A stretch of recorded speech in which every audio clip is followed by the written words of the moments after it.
आई, आता आल्यासारखे ना मी छान 10-12 दिवस राहणार आहे आणि मगच जाते, चालेल ना? उपकारच केलेत, काम सोडून आमच्याकडे आलात ते. काय करताय हा, जाऊबाई? कॉफी बनवतेय. तुमच्यासारखं आमच्या नवऱ्यांना पगार नाहीत एवढं. कमी दूध घाला हा. सगळं मीच केलंय घरातलं.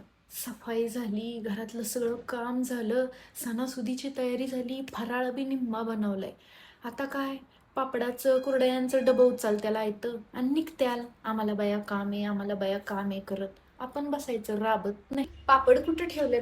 मी तळले असते थोडे जेवताना खायला. करणार आम्ही, आणि ह्या शहरात नाही येऊन आम्हाला रुबाब दाखवणार.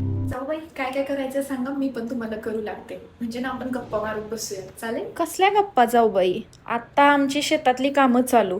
तुम्हाला काय, जॉब करून करून बरं आहे तिकडच्या तिकडं सगळं. बरं वाटतंय ना जाऊबाई? म्हणजे जॉबच्या नावाखाली शहरात बी राहता येते. सासूचा जाच आम्ही सहन करायचा, तुम्ही आपलं कधीतरी यायचं आणि जायचं, है ना? त्या मावशी चहा कशा आहात? बऱ्या आहात ना? मी नाश्त्याचं बघते. बाई, अगं बोलत जा की सुनाला. जॉबच्या नावाखाली 2-2 महिन्यातनं एकदा दोनदा येते ती. हा, शिकलेली सूनही हवी आहे, कमावती सूनही हवी आहे, आणि घरातलं काम करणारी नोकरानी पण पाहिजे.